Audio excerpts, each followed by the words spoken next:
ನಾವು ಸಣ್ಣವರಿದ್ದಾಗ ನಮ್ಮ ಅಪ್ಪ ಅಮ್ಮ ನಮ್ಮನ್ನ ಎಷ್ಟು ಚೆನ್ನಾಗಿ ನೋಡ್ಕೊಂಡಿದ್ದಾರೆ. ಆದ್ರೆ ಅವರು ದೊಡ್ಡ ಆದ್ಮೇಲೆ, ಅವ್ರಿಗೆ ವಯಸ್ಸಾದ್ಮೇಲೆ ನಾವು ಅವ್ರನ್ನ ಎಷ್ಟು ಚೆನ್ನಾಗಿ ನೋಡ್ಕೊತಾ ಇದ್ದೀವಿ. ಅವರ ಆರೋಗ್ಯ ಎಷ್ಟು ಚೆನ್ನಾಗಿದೆ, ಅವರು ಸರಿಯಾಗಿ ಊಟ ಮಾಡಿದಾರ, ದೈಹಿಕವಾಗಿ ಮತ್ತು ಮಾನಸಿಕವಾಗಿ ಅವರು ಎಷ್ಟು ಗಟ್ಟಿ ಇದ್ದಾರೆ, ಅವರು ನಮ್ಮ ಮನೆಯಲ್ಲಿ ಸುರಕ್ಷಿತವಾಗಿದ್ದಾರಾ, ಈ ಎಲ್ಲ ವಿಷಯಗಳ ಬಗ್ಗೆ ನಾವೆಷ್ಟು ಕಾಳಜಿ ವಹಿಸ್ತಾ ಇದ್ದೀವಿ.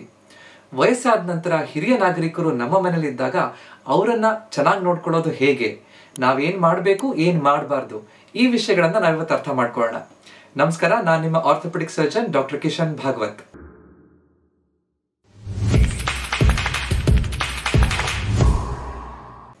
ನಮ್ಮ ಮನೇಲಿರುವಂತಹ ವಯಸ್ಸಾದವ್ರನ್ನ ನೋಡ್ಕೋಬೇಕಾದ್ರೆ 5 ಅಂಶಗಳು ಏನ್ ಮಾಡಬೇಕು, 5 ಅಂಶಗಳನ್ನ ಏನ್ ಮಾಡಬಾರ್ದು ಅಂತ ನಾವು ಅರ್ಥ ಮಾಡ್ಕೊಳ್ಳೋಣ. ಮೊದಲನೇದು ರೆಗ್ಯುಲರ್ ಹೆಲ್ತ್ ಮಾನಿಟರಿಂಗ್. ಸರಿಯಾದ ರೀತಿಯಲ್ಲಿ ಆರೋಗ್ಯದ ಬಗ್ಗೆ ಕಾಳಜಿಯನ್ನ ವಹಿಸಬೇಕು. ವಯಸ್ಸಾದ ನಂತರ ಸಹಜವಾಗಿ ಹಲವಾರು ಕಾಯಿಲೆಗಳು ಅಂಟ್ಕೊಂಡ್ಬಿಡುತ್ತೆ. ಅಂದ್ರೆ ಸಕ್ಕರೆ ಕಾಯಿಲೆ ಆಗಿರ್ಬೋದು, BP ಕಾಯಿಲೆ ಆಗಿರ್ಬೋದು, ಹೃದಯ ಸಂಬಂಧ ಕಾಯಿಲೆ ಆಗಿರ್ಬೋದು, ಮರವಿನ ಕಾಯಿಲೆ ಆಗಿರ್ಬೋದು, ಆರ್ಥರೈಟಿಸ್ ಕೀಲ್ ನೋವಿನ ಕಾಯಿಲೆ ಆಗಿರ್ಬೋದು. ಆದ್ರೆ ಸರಿಯಾದ ರೀತಿಯಲ್ಲಿ ಹೆಲ್ತ್ ಅನ್ನ ಮಾನಿಟರ್ ಮಾಡೋದ್ರಿಂದ, ಅಂದ್ರೆ ಸರಿಯಾದ ರೀತಿಯಲ್ಲಿ ಟೈಮಿಗೆ ಕರೆಕ್ಟ್ ಆಗಿ ಬ್ಲಡ್ ಶುಗರ್ ಎಷ್ಟಿದೆ ಅಂತ ನೋಡೋದ್ರಿಂದ, ಬ್ಲಡ್ ಪ್ರೆಷರ್ ಎಷ್ಟಿದೆ ಅಂತ ನೋಡೋದ್ರಿಂದ, ಈ ವಿಷಯಗಳನ್ನ ಎಲ್ಲರೂ ಅರ್ಥ ಮಾಡ್ಕೋಬೇಕು. ಅಂದ್ರೆ ಪ್ರತಿಯೊಬ್ರು ಕೂಡ ಮನೆಯಲ್ಲಿದ್ದವರು ಸರಿಯಾದ ರೀತಿಯಲ್ಲಿ BP ರೀಡ್ ಮಾಡೋದು ಹೇಗೆ ಅಂತ ತಿಳ್ಕೋಬೇಕು. ಸರಿಯಾದ ರೀತಿಯಲ್ಲಿ ಬ್ಲಡ್ ಶುಗರ್ ಅನ್ನ ಟೆಸ್ಟ್ ಮಾಡೋದು ಹೇಗೆ ಅಂತ ಕಲ್ತ್ಕೊಂಡ್ರೆ ಬಹಳ ಸುಲಭವಾಗಿ ಈ ಸಮಸ್ಯೆಗಳಿಂದ ಆಗುವಂತಹ ಕಾಂಪ್ಲಿಕೇಶನ್, ಮುಂದೆ ಆಗುವಂತಹ ತೊಂದರೆಗಳನ್ನ ನಾವು ತಡಿಬಹುದು. ಸರಿಯಾದ ರೀತಿಯಲ್ಲಿ ಬ್ಲಡ್ ಪ್ರೆಷರ್ ಸಡನ್ ಆಗಿ ಜಾಸ್ತಿ ಆಗ್ತಾ ಇದೆ ಅಂತಂದಾಗ ಸ್ಟ್ರೋಕ್ ಆಗ್ಬಿಡ್ಬೋದು, ಹಾರ್ಟ್ ಅಟ್ಯಾಕ್ ಆಗ್ಬೋದು, ಬೇರೆ ತೊಂದರೆಗಳಾಗ್ಬೋದು. ಅದನ್ನ ನಾವು ತಡಿಲಿಕ್ಕೆ ಸಾಧ್ಯ ಆಗುತ್ತೆ. ಬ್ಲಡ್ ಶುಗರ್ ಸಡನ್ ಆಗಿ ಕಡಿಮೆ ಆಗ್ಬಿಡುವಂಥದ್ದು, ಎಚ್ಚರ ತಪ್ಪಿಬಿಡುವಂಥದ್ದು, ತುಂಬಾ ಜಾಸ್ತಿಯಾಗಿ ಅದರಿಂದ ಕಣ್ಣಿಗೆ, ಕಿಡ್ನಿಗೆ ಬೇರೆ ಬೇರೆ ಸಮಸ್ಯೆಗಳಾಗುವಂಥದ್ದು, ಅದನ್ನೆಲ್ಲ ಕೂಡ ತಡೆಗಟ್ಟಲಿಕ್ಕೆ ಸಾಧ್ಯ ಆಗುತ್ತೆ.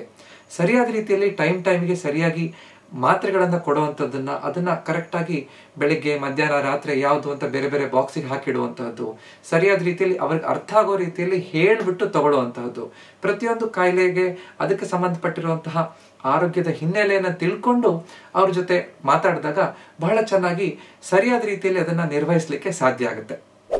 ಎರಡನೇದು ಪ್ರಮೋಟ್ ಫಿಸಿಕಲ್ ಆಕ್ಟಿವಿಟಿ. ನಾವು ಸರಿಯಾದ ರೀತಿಯಲ್ಲಿ ವ್ಯಾಯಾಮಗಳನ್ನ ಮಾಡೋದು ಬಹಳ ಮುಖ್ಯ. ವಯಸ್ಸಾದ ನಂತರ ನಮ್ಮ ಮೂಳೆಗಳು ವೀಕ್ ಆಗ್ತಾ ಬರುತ್ತೆ, ಮಾಂಸಖಂಡಗಳು ಕ್ಷೀಣಿಸ್ತಾ ಬರುತ್ತೆ, ಸಣ್ಣದಾಗ್ತಾ ಬರುತ್ತೆ. ಅವಾಗ ದೇಹ ವೀಕ್ ಅನ್ಸುತ್ತೆ, ನನಗೆ ಕೆಲಸ ಮಾಡೋಕ್ಕೆ ಶಕ್ತಿನೇ ಇಲ್ಲ, ಸುಸ್ತಾಗುತ್ತೆ ಅಂತ ಹೇಳ್ತಿರ್ತಾರೆ. ಇದನ್ನ ತಡೆಗಟ್ಟಲಿಕ್ಕೆ, ಇದನ್ನ ಸರಿಯಾಗಿ ಎದುರಿಸಲಿಕ್ಕೆ ವ್ಯಾಯಾಮಗಳನ್ನ ಮಾಡೋದು ಬಹಳ ಮುಖ್ಯ. ವ್ಯಾಯಾಮವನ್ನ ನಾವು ನಮ್ಮ ಮನೆಯಲ್ಲಿರುವಂತಹ ಹಿರಿಯರ ಜೊತೆ ಕೂಡ್ಕೊಂಡು ಮಾಡಿದಾಗ ಸುಲಭವಾಗಿ ಪ್ರತಿನಿತ್ಯ ಮಾಡಲಿಕ್ಕೆ ಸಾಧ್ಯ. ಯಾವತ್ತೋ 1-2 ದಿನ ಮಾಡ್ಬಿಟ್ಟು ಬಿಟ್ಬಿಟ್ರೆ ಏನೋ ಉಪಯೋಗ ಆಗೋದಿಲ್ಲ.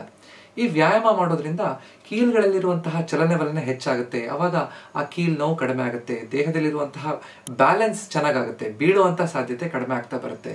ಫ್ರೀಯಾಗಿ, ಸ್ವತಂತ್ರವಾಗಿ ಆ ವಯಸ್ಸಾದಂಥವರು ತಮ್ಮ ಕೆಲಸ ತಮಗೆ ಮಾಡಲಿಕ್ಕೆ ಸಾಧ್ಯ ಆಗುತ್ತೆ. ಮಾಂಸಖಂಡಗಳು ಗಟ್ಟಿ ಆಗ್ತಾ ಬರುತ್ತೆ. ವಯಸ್ಸಾದ ನಂತರ ಮೂಳೆ ವೀಕ್ ಆಗೋದನ್ನ ಆಸ್ಟಿಯೋಪೋರೋಸಿಸ್ ಅಂತ ಹೇಳ್ತೀವಿ. ಅದರ ಜೊತೆಗೆ ಮಾಂಸಖಂಡಗಳು ವೀಕ್ ಆಗೋದನ್ನ ಸಾರ್ಕೋಪೀನಿಯಾ ಅಂತ ಹೇಳ್ತೀವಿ. ಮಾಂಸಖಂಡಗಳು ವೀಕ್ ಆಗ್ತಾ ಇದ್ದಾಗೆ ಸಣ್ಣ ಸಣ್ಣ ಕೆಲಸ ಮಾಡೋದು ಬಹಳ ಕಷ್ಟ ಆಗ್ತಾ ಬರುತ್ತೆ. ಆದ್ರೆ ಸರಿಯಾದ ರೀತಿಯಲ್ಲಿ ವ್ಯಾಯಾಮ ಮಾಡೋದ್ರಿಂದ ಮಾಂಸಖಂಡಗಳು ಗಟ್ಟಿಯಾಗಿ ಇಟ್ಕೊಂಡು, ಅದ್ರ ಶಕ್ತಿ ಇಟ್ಕೊಂಡ್ರೆ ಸುಲಭವಾಗಿ ಎಲ್ಲಾ ಕೆಲಸಗಳನ್ನ, ಅವ್ರವ್ರ ಕೆಲಸಗಳನ್ನ ಮಾಡ್ಕೊಳ್ಳಿಕ್ಕೆ ವಯಸ್ಸಾದವರಿಗೆ ತೊಂದರೆ ಆಗೋದಿಲ್ಲ. ಅದ್ರ ಜೊತೆಗೆ ನಾವು ಈ ರೀತಿ ಕೆಲಸ ಮಾಡೋದ್ರಿಂದ, ವ್ಯಾಯಾಮ ಮಾಡೋದ್ರಿಂದ ಮನಸ್ಸು ಖುಷಿಯಾಗಿರುತ್ತೆ, ನಾವು ಸ್ವತಂತ್ರವಾಗಿರ್ತೀವಿ. ಅದ್ರ ಜೊತೆಗೆ ನಾವು ಕೆಲಸ ಮಾಡಿಬಿಟ್ರೆ ನಮಗೆ ಶಕ್ತಿ ಕಡಿಮೆ ಆಗುತ್ತೆ ಅನ್ನೋಕ್ಕಿಂತ ಈ ವಯಸ್ಸಾದವರಲ್ಲಿ ಅವರು ಓಡಾಡ್ಕೊಂಡು ವ್ಯಾಯಾಮ ಮಾಡೋದ್ರಿಂದ ಅವರ ಶಕ್ತಿ ಹೆಚ್ಚಾಗುತ್ತೆ ಅಂತ ಅನ್ಕೋಬಹುದು. ಆದ್ರೆ ಸುಲಭವಾಗಿ, ಸುರಕ್ಷಿತವಾಗಿ ಪ್ರತಿನಿತ್ಯ ವ್ಯಾಯಾಮ ಮಾಡೋದು ಬಹಳ ಮುಖ್ಯ. ಯಾವ ವ್ಯಾಯಾಮಗಳನ್ನು ಮಾಡಬಹುದು? ಸುಲಭವಾಗಿ ಕೂತ್ಕೊಂಡು ಕುರ್ಚಿ ಮೇಲೆ ಚೇರ್ ಯೋಗ ಅಂತ ಮಾಡಬಹುದು. ಅಪ್ಪರ್ ಬಾಡಿ ಸ್ಟ್ರೆಚ್, ಟಿವಿ ನೋಡ್ತಾನೆ ನಮ್ಮ ಕೈಯನ್ನ, ಬಾಡಿಯನ್ನ ಸ್ಟ್ರೆಚ್ ಮಾಡುವಂತಹ ವ್ಯಾಯಾಮಗಳು. ಕಾಲನ್ನ ಕುರ್ಚಿ ಮೇಲೆ ಕೂತ್ಕೊಂಡು ನೇರ ಮಾಡುವಂಥದ್ದು, ಆಂಕಲ್ ಮೂವ್ಮೆಂಟ್ ಮಾಡುವಂಥದ್ದು, ಮನೇಲೆ ಓಡಾಡುವಂಥದ್ದು, ಈ ರೀತಿ ಕಾರ್ಡಿಯೋ ಎಕ್ಸರ್ಸೈಸ್ ಮಾಡೋದ್ರಿಂದ ನಮ್ಮ ಹೃದಯದ ಆರೋಗ್ಯ ಕೂಡ ನಾವು ಚೆನ್ನಾಗಿಟ್ಕೊಳ್ಳಿಕ್ಕೆ ಸಾಧ್ಯ ಆಗುತ್ತೆ. ವಯಸ್ಸಾದವರು ಬೀಳೋದನ್ನ ತಡೆಗಟ್ಟಲಿಕ್ಕೆ ಯಾವ ವ್ಯಾಯಾಮಗಳನ್ನ ಪ್ರತಿನಿತ್ಯ ಮಾಡಬೇಕು ಅನ್ನೋದ್ರ ಬಗ್ಗೆ ನಾನೊಂದು ವಿಡಿಯೋ ಮಾಡಿದ್ದೀನಿ. ಅದರಲ್ಲಿ ಡೀಟೇಲ್ಸ್ ಹೇಳಿದ್ದೀನಿ, ನೀವು ನೋಡ್ಬೋದು. ಮೂರನೇ ವಿಷಯ, ಸರಿಯಾದ ಬ್ಯಾಲೆನ್ಸ್ ಡಯಟ್ ಅನ್ನ ನಾವು ಕೊಡಬೇಕು. ಸಮತೋಲನದ ಆಹಾರವನ್ನ ನಮ್ಮ ಮನೆಯಲ್ಲಿರುವಂತಹ ಹಿರಿಯ ನಾಗರಿಕರು ತಗೋತಾ ಇದ್ದಾರಾ ಅಂತ ನಾವು ವಿಚಾರ ಮಾಡಬೇಕು. ಯಾಕಂದ್ರೆ ವಯಸ್ಸಾದ ನಂತರ ಮುಂಚಿನ ಹಾಗೆ ಸರಿಯಾಗಿ ಊಟ ಮಾಡೋಕ್ಕಾಗಲ್ಲ, ಸರಿಯಾದ ರೀತಿಯಲ್ಲಿ ನನಗೆ ಹಸಿವೆ ಆಗ್ತಾ ಇಲ್ಲ, ನನಗೆ ಊಟ ಸೇರೋದೇ ಇಲ್ಲ ಅಂತ ಹೇಳ್ತಿರ್ತಾರೆ. ಆದ್ರೆ ಸರಿಯಾದ ರೀತಿಯಲ್ಲಿ ಎಲ್ಲಾ ಪೋಷಕಾಂಶಗಳು ಇರುವಂತಹ ಆಹಾರ ಸರಿಯಾದ ಟೈಮ್ಗೆ ಕೊಡುವಂತಹದ್ದು, ಅವ್ರಿಗೆ ಸರಿಯಾಗಿ ಸುಲಭವಾಗಿ ಆಹಾರ ಪಚನೆ ಆಗೋ ರೀತಿಯಲ್ಲಿ ನಾವು ಆ ಆಹಾರವನ್ನ ಸರಿಯಾದ ರೀತಿಯಲ್ಲಿ ಅಡುಗೆ ಮಾಡಿ ಕೊಡುವಂತಹದ್ದು ಬಹಳ ಮುಖ್ಯ. ಇದರಲ್ಲಿ ಎಲ್ಲಾ ಪೋಷಕಾಂಶಗಳು ಬೇಕು. ಆದರೆ ಮುಖ್ಯವಾಗಿ ಬೇಕಾಗಿರುವಂತಹದ್ದು ಕ್ಯಾಲ್ಸಿಯಂ, ವಿಟಮಿನ್ ಡಿ, ಸರಿಯಾದ ಪ್ರಮಾಣದಲ್ಲಿ ವಿಟಮಿನ್ಸ್ಗಳು, ಸರಿಯಾದ ಖನಿಜಾಂಶಗಳು, ಆಂಟಿ ಆಕ್ಸಿಡೆಂಟ್ಸ್ಗಳು ಇವೆಲ್ಲ ಬೇಕು. ಕ್ಯಾಲ್ಸಿಯಂ, ವಿಟಮಿನ್ ಡಿ ಚೆನ್ನಾಗಿದ್ರೆ ನಮ್ಮ ಮೂಳೆಗಳು ಚೆನ್ನಾಗಿರುತ್ತೆ, ಸರಿಯಾದ ರೀತಿಯಲ್ಲಿ ನಾವು ಖುಷಿಯಿಂದ ನಡ್ಕೊಂಡು ಓಡಾಡಲಿಕ್ಕೆಲ್ಲ ಸಾಧ್ಯ ಆಗ್ತಾ ಬರುತ್ತೆ. ಅದರ ಜೊತೆಗೆ ಮುಖ್ಯವಾಗಿ ವಿಟಮಿನ್ಗಳು, ಈ ಖನಿಜಾಂಶಗಳು ಮತ್ತು ಆಂಟಿ ಆಕ್ಸಿಡೆಂಟ್ ಸರಿಯಾಗಿದ್ದಾಗ ನಮ್ಮ ದೇಹದ ರೋಗ ನಿರೋಧಕ ಶಕ್ತಿ ಚೆನ್ನಾಗಿರುತ್ತೆ. ವಯಸ್ಸಾದ ನಂತರ ಹಲವಾರು ಕಾಯಿಲೆಗಳು ಬರ್ತಾ ಇರುತ್ತೆ. ಅದನ್ನ ತಡಿಲಿಕ್ಕೆ, ಅದನ್ನ ಎದುರಿಸಲಿಕ್ಕೆ ಇವೆಲ್ಲ ಇದೆಯಾ ನಮ್ಮ ಆಹಾರದಲ್ಲಿ ಅಂತ ನಾವು ನೋಡ್ಬೇಕು. ಜೊತೆಗೆ ಹೆಚ್ಚಿನ ನಾರಿನ ಅಂಶ ಇರುವಂತಹ ಆಹಾರವನ್ನು ತಗೋಬೇಕು. ಯಾಕಂದ್ರೆ ಈ ಪಚನ ಕ್ರಿಯೆ, ಡೈಜೆಸ್ಟಿವ್ ಸಿಸ್ಟಮ್ ಸರಿಯಾದ ರೀತಿಯಲ್ಲಿ ಕೆಲಸ ಮಾಡಬೇಕು ಅಂತಂದ್ರೆ, ನಮ್ಮ ಕರಳಿನಲ್ಲಿ ಗುಡ್ ಗಟ್ ಬ್ಯಾಕ್ಟೀರಿಯಾ ಇರಬೇಕು ಅಂತಂದ್ರೆ ಸರಿಯಾದ ರೀತಿಯಲ್ಲಿ ನಾರಿನ ಅಂಶ ಇರಬೇಕು. ಇದು ಇದೆಯಾ ಅಂತ ನಾವು ಪ್ರಶ್ನೆ ಮಾಡ್ಕೋಬೇಕು. ಈ ಎಲ್ಲ ವಿಚಾರಗಳನ್ನ ತಿಳ್ಕೊಂಡು ನಮ್ಮ ಮನೆಯಲ್ಲಿ ಮಾಡ್ತಾ ಇರುವಂತಹ ಅಡಿಗೆಯಲ್ಲಿ ನಾವೇನೇನು ವ್ಯತ್ಯಾಸಗಳನ್ನು ಮಾಡಬೇಕು, ನಮ್ಮ ಹಿರಿಯ ನಾಗರಿಕರಿಗೆ ಎಷ್ಟೊತ್ತಿಗೆ ಸರಿಯಾಗಿ ಊಟ ಕೊಡಬೇಕು ಅಂತ ನಾವು ನಿರ್ಧಾರ ಮಾಡಬೇಕು. 4ನೇದು, ನಮ್ಮ ಮನೆಯಲ್ಲಿ ಹಿರಿಯ ನಾಗರಿಕರು ಓಡಾಡಲಿಕ್ಕೆ ನಮ್ಮ ಮನೆಯ ವಾತಾವರಣ ಎಷ್ಟು ಸುರಕ್ಷಿತವಾಗಿದೆ ಅಂತ ನಾವು ಖಚಿತಪಡಿಸ್ಕೋಬೇಕು. ಅಂದ್ರೆ ವಯಸ್ಸಾದವರು ಬಿದ್ದುಬಿಟ್ರೆ ಕೈ ಕಾಲು ಮುರಿಯುವಂತ ಸಾಧ್ಯತೆ ಇರುತ್ತೆ. ಅದರಿಂದ ಬಹಳಷ್ಟು ತೊಂದರೆ ಅವ್ರಿಗೂ ಆಗತ್ತೆ, ನೋಡ್ಕೊಳ್ಳೋರ್ಗೂ ಆಗತ್ತೆ. ಈ ರೀತಿ ಆಗಬಾರ್ದು, ಅವರು ಬೀಳದೇ ಇರೋ ರೀತಿಯಲ್ಲಿ ನೋಡ್ಕೊಳ್ಳೋದು ಜಾಣ್ತನ. ಅದನ್ನ ಹೇಗೆ ಮಾಡಬೇಕು, ಏನೇನು ಬದಲಾವಣೆಗಳನ್ನ ನಮ್ಮ ಮನೆಯಲ್ಲಿ ಮಾಡ್ಕೋಬೇಕು, ಸುಲಭವಾಗಿ ಅರ್ಥ ಮಾಡ್ಕೊಳ್ಳೋಣ. ಮೊದಲನೇದಾಗಿ ಬಾತ್ರೂಮ್ ಅಲ್ಲಿ ಏನೇನು ಮಾಡಬೇಕು. ಈಗ ಟಾಯ್ಲೆಟ್ ಅಲ್ಲಿ ಕೂತ್ಕೊಂಡು ಹೇಳ್ಬೇಕಾದ್ರೆ ಒಂದು ಹಿಡಿಕೆಯನ್ನು ಹಾಕಿಸುವಂತಹದ್ದು, ಅಥವಾ ಒಂದು ಹಗ್ಗ ಕಟ್ಟುವಂತಹದ್ದು, ಅಥವಾ ಅದಕ್ಕಿಂತ ಈ ಫೋಲ್ಡಬಲ್ ಟಾಯ್ಲೆಟ್ ಸೀಟ್ ಬರುತ್ತೆ, ಅಥವಾ ಕಮೋಡ್ ಚೇರ್ ಬರುತ್ತೆ, ಅದನ್ನ ಆ ವಯಸ್ಸಾದವರು ಉಪಯೋಗಿಸೋದು ಸುಲಭ ಅಂತ ಹೇಳ್ತೀವಿ. ನಂತರ ನಿಂತ್ಕೊಂಡು ಸ್ನಾನ ಮಾಡೋಕ್ಕಿಂತ ಒಂದು ಸ್ಟೂಲ್ ಮೇಲೆ ಕೂತ್ಕೊಂಡು ಸ್ನಾನ ಮಾಡೋದು ಒಳ್ಳೇದು ಅಂತ ಹೇಳ್ತೀವಿ.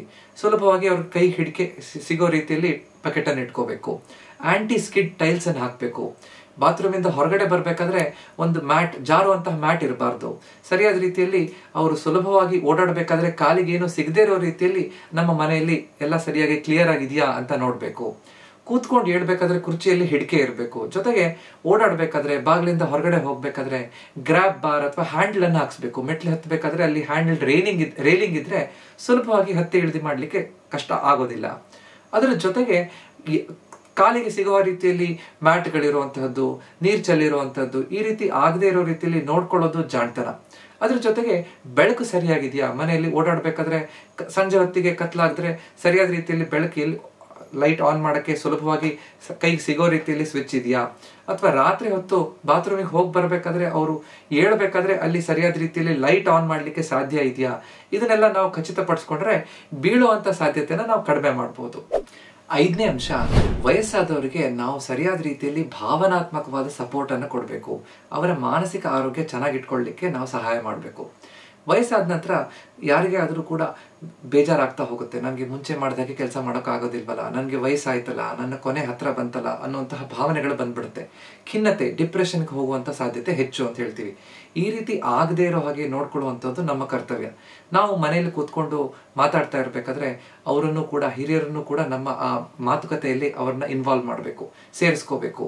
ಅವರಿಗೆ ಹಲವಾರು ವರ್ಷಗಳ ಜೀವನದ ಅನುಭವ ಇರುತ್ತೆ. ಅದರಿಂದ ಹಳೆ ಕಥೆಗಳನ್ನು ಕೇಳುವಂಥದ್ದು, ಅವರ ಅನುಭವವನ್ನು ಅವ್ರು ಹಂಚ್ಕೊಂಡಾಗ ಅವ್ರಿಗೆ ಖುಷಿ ಆಗುತ್ತೆ. ಅವರು ನಾನು ಕೂಡ ಇದರಲ್ಲಿ ಭಾಗಿಯಾಗಿದ್ದೀನಿ ಅನ್ನುವಂತಹ ಆ ಭಾವನೆ ಬರುತ್ತೆ.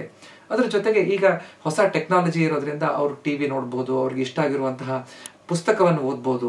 ಆದರೆ ಇನ್ನೂ ಟೆಕ್ನಾಲಜಿನ ಸರಿಯಾಗಿ ಉಪಯೋಗಿಸ್ಕೊಂಡು ಅವರ ಹಳೆ ಫ್ರೆಂಡ್ಸ್ಗಳ ಜೊತೆ ಮಾತಾಡುವಂಥದ್ದು, ಅಥವಾ ನಮ್ಮ ಸಂಬಂಧಿಕರ ಜೊತೆ ವಿಡಿಯೋ ಕಾಲ್ ಮಾಡಿ ಮಾತಾಡುವಂಥದ್ದು, ಈ ರೀತಿ ಮಾಡೋದ್ರಿಂದ ಕೂಡ ಅವರ ಮಾನಸಿಕ ಆರೋಗ್ಯವನ್ನು ಚೆನ್ನಾಗಿಟ್ಕೊಳ್ಳಿಕ್ಕೆ ಸಾಧ್ಯ ಆಗುತ್ತೆ. ಅದರ ಜೊತೆಗೆ ಓದುವಂತಹ ಹವ್ಯಾಸವನ್ನು ಇಟ್ಕೊಳ್ಳೋದು, ಹಾಡನ್ನು ಹೇಳೋದು, ಹಾಡನ್ನು ಕೇಳುವಂಥದ್ದು, ಅಥವಾ ಪದಬಂಧ ಮಾಡೋದು, ಅಥವಾ ಸುಡೋಕು ನಂಬರ್ ಪಜಲ್ ಅನ್ನ ಮಾಡುವಂಥದ್ದು, ಈ ರೀತಿ ಮಾಡೋದ್ರಿಂದನೂ ಕೂಡ ಮಾನಸಿಕವಾಗಿ ಚೆನ್ನಾಗಿಡ್ಲಿಕ್ಕೆ ಮತ್ತು ಸರಿಯಾದ ರೀತಿಯಲ್ಲಿ ಮರವಿನ ಕಾಯಿಲೆಯಿಂದ ದೂರ ಇಡ್ಲಿಕ್ಕೆ ಸಾಧ್ಯ ಆಗುತ್ತೆ. ಅದ್ರ ಜೊತೆಗೆ ನಾವು ಕಾಲಕ್ಕೆ ಅವ್ರಿಗೇನಾದ್ರೂ ಸಮಸ್ಯೆ ಇದೆಯಾ, ಅವ್ರ ಜೊತೆಗೆ ಏನಾದ್ರೂ ತೊಂದರೆ ಇದೆಯಾ ಅಂತ ಅವ್ರು ಕೇಳ್ಕೊಂಡು ಅವರ ಮನಸ್ಸಿನ ಮಾತನ್ನ ನಾವು ಕೇಳುವಂತಹ ಆ ವ್ಯವಧಾನವನ್ನ ನಾವು ಇಟ್ಕೊಳ್ಳುವಂತಹದ್ದು ಬಹಳ ಮುಖ್ಯ. ಈಗ ನಾವು ಏನೇನು ಮಾಡಬಾರ್ದು ಅಂತ ಅರ್ಥ ಮಾಡ್ಕೊಳ್ಳೋಣ. 5 ಮುಖ್ಯವಾದಂತಹ ಅಂಶಗಳು. ಮೊದಲನೇದು, ನೋವನ್ನ ನಿರ್ಲಕ್ಷ್ಯ ಮಾಡಬಾರ್ದು. ಅಂದ್ರೆ ಡೋಂಟ್ ಇಗ್ನೋರ್ ಪೇನ್.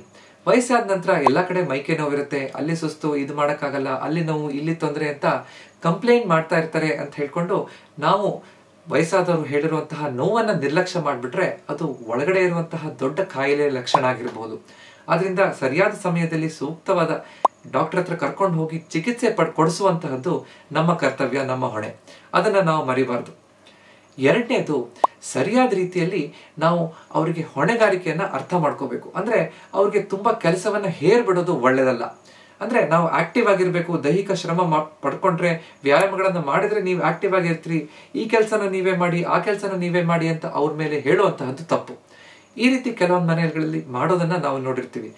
ಹೀಗೆ ಮಾಡೋದ್ರಿಂದ ಅವ್ರಿಗೆ ಮಾನಸಿಕ ಖಿನ್ನತೆ ಕೂಡ ಆಗಬಹುದು ಮತ್ತು ದೈಹಿಕ ಶ್ರಮ ಕೂಡ ಆಗುತ್ತೆ. ನನಗೆ ಮಾಡಕ್ ಆಗ್ತಿಲ್ವಲ್ಲ ಅಂತ ಬೇಜಾರಾಗ್ಬಿಡುತ್ತೆ.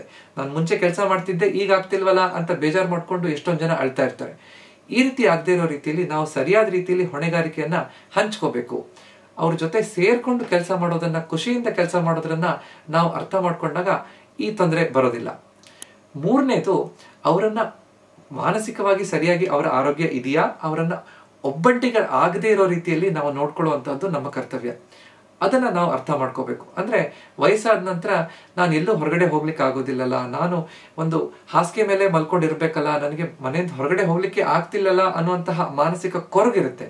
ಆ ಕೊರಗು ಬರ್ದೇ ಇರೋ ರೀತಿಯಲ್ಲಿ ನಾವೆಲ್ಲರೂ, ಮನೆಯವರೆಲ್ಲರೂ ಸೇರ್ಕೊಂಡು ಅವ್ರನ್ನ ನೋಡ್ಕೊಂಡ್ರೆ ಬಹಳ ಖುಷಿಯಾಗಿ ಅವರು ನಮ್ಮ ಜೊತೆಗೆ ಇರ್ಲಿಕ್ಕೆ ಸಾಧ್ಯ ಆಗುತ್ತೆ.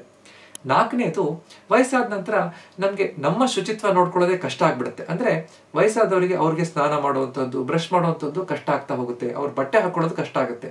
ಆದ್ರಿಂದ ಅವರಿಗೆ ನಾವು ಪ್ರತಿನಿತ್ಯ ಸರಿಯಾದ ರೀತಿಯಲ್ಲಿ ಸ್ನಾನ ಮಾಡ್ಲಿಕ್ಕೆ ಸಹಾಯ ಹೇಗ್ ಮಾಡಬಹುದು, ಅವರು ಸರಿಯಾದ ರೀತಿಯಲ್ಲಿ ಸ್ನಾನ ಮಾಡ್ತಿದಾರಾ, ದೇಹದಲ್ಲಿ ಏನಾದ್ರೂ ಇನ್ಫೆಕ್ಷನ್ ಇದೆಯಾ, ಚರ್ಮದ ಆರೋಗ್ಯ ಚೆನ್ನಾಗಿದೆಯಾ, ಕಣ್ಣಿನ ಆರೋಗ್ಯ ಚೆನ್ನಾಗಿದೆಯಾ, ಬಾಯಿ ಆರೋಗ್ಯ ಸರಿಯಾದ ರೀತಿಯಲ್ಲಿ ಬ್ರಷ್ ಮಾಡ್ಲಿಕ್ಕೆ ಆಗತ್ತಾ, ನಾವ್ ಯಾವ ರೀತಿಯಲ್ಲಿ ಅವ್ರಿಗೆ ಬಟ್ಟೆ ಹಾಕೊಳ್ಳಿಕ್ಕೆ ಸಹಾಯ ಏನಾದ್ರೂ ಅವಶ್ಯಕತೆ ಇದೆಯಾ, ಇದನ್ನ ನಾವು ಕರೆಕ್ಟ್ ಆಗಿ ನೋಡ್ಕೊಳ್ಳೋದ್ರಿಂದ ಅದನ್ನ ಗಮನದಲ್ಲಿ ಇಟ್ಕೊಳ್ಳುವಂತಹದ್ದು ಬಹಳ ಮುಖ್ಯ.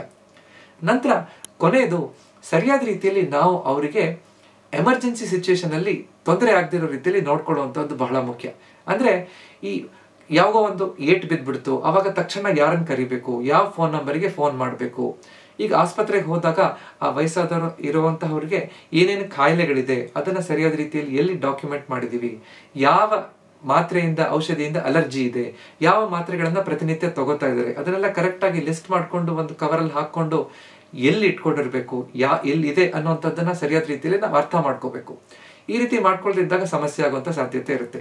ಈಗ ಯಾವುದೋ ಒಂದು ಎಮರ್ಜೆನ್ಸಿ ಆಯ್ತು, ನಾವು ಆಸ್ಪತ್ರೆಗೆ ಹೋಗಕ್ ಆಗ್ತಾ ಇಲ್ಲ, ಔಷಧಿಗಳನ್ನ ತಗೋಬರಕ್ ಆಗ್ತಾ ಇಲ್ಲ. ಸೊ ನಮ್ಮ ಮನೆಯಲ್ಲಿ ಸರಿಯಾದ ರೀತಿಯಲ್ಲಿ 1 ವಾರಕ್ಕಾದ್ರೂ ಆಗೋ ರೀತಿಯಲ್ಲಿ ಮೆಡಿಸಿನ್ ಸ್ಟಾಕ್ ಇದೆಯಾ, ಪ್ರತಿನಿತ್ಯ ತಗೊಳ್ಳುವಂತಹ ಔಷಧಿಗಳು ನಮ್ಮ ಮನೆಯಲ್ಲಿ ಸ್ಟಾಕ್ ಮಾಡಿ ಇಟ್ಕೊಂಡಿದೀವ, ಇದನ್ನೆಲ್ಲ ಸರಿಯಾದ ರೀತಿಯಲ್ಲಿ ಖಚಿತಪಡಿಸ್ಕೊಂಡ್ರೆ ಯಾವ ಎಮರ್ಜೆನ್ಸಿ ಬಂದರೂ ಕೂಡ ನಾವು ಸರಿಯಾದ ರೀತಿಯಲ್ಲಿ ನಮ್ಮ ಮನೆಯಲ್ಲಿರುವಂತಹ ಹಿರಿಯ ನಾಗರಿಕರನ್ನ ಚೆನ್ನಾಗಿ ನೋಡ್ಕೋಬಹುದು. ಇವತ್ತು ನಾವು ನಮ್ಮ ಮನೆಯಲ್ಲಿರುವಂತಹ ಅಪ್ಪ ಅಮ್ಮಂದಿರು, ನಮ್ಮ ಹಿರಿಯರನ್ನ ನಾವು ಹೇಗೆ ನೋಡ್ಕೋಬೇಕು, 5 ಏನು ಅಂಶಗಳನ್ನ ನಾವು ಮಾಡಬೇಕು, 5 ಅಂಶಗಳನ್ನ ನಾವು ಏನು ಮಾಡಬಾರ್ದು ಅನ್ನೋದನ್ನ ಅರ್ಥ ಮಾಡ್ಕೊಂಡಿದೀವಿ. ಈ ವಿಡಿಯೋ ನಿಮ್ಗೆ ಇಷ್ಟ ಆಗಿದ್ರೆ ದಯವಿಟ್ಟು ಇದನ್ನ ಲೈಕ್ ಮಾಡಿ ಮತ್ತು ನಿಮ್ಮ ಅಕ್ಕಪಕ್ಕದವ್ರ ಜೊತೆ ಯಾರಿಗೆ ಅವಶ್ಯಕತೆ ಇದೆಯೋ ಅದನ್ನ ಅವ್ರಿಗೆ ಇದನ್ನ ಹಂಚಿ. ಯಾಕಂದ್ರೆ ನಮ್ಮ ಆರೋಗ್ಯ ನಮ್ಮ ಕೈಯಲ್ಲಿದೆ, ಅದನ್ನ ಸರಿಯಾಗಿ ಇಟ್ಕೊಳ್ಳುವಂತದ್ದು ನಮ್ಮ ಕರ್ತವ್ಯ. ಇದೇ ರೀತಿಯಾದಂತಹ ಹೆಚ್ಚಿನ ವಿಡಿಯೋಗಳಿಗೆ ನನ್ನ ಚಾನೆಲ್ನ ಸಬ್ಸ್ಕ್ರೈಬ್ ಮಾಡಿ. ನಮಸ್ಕಾರ.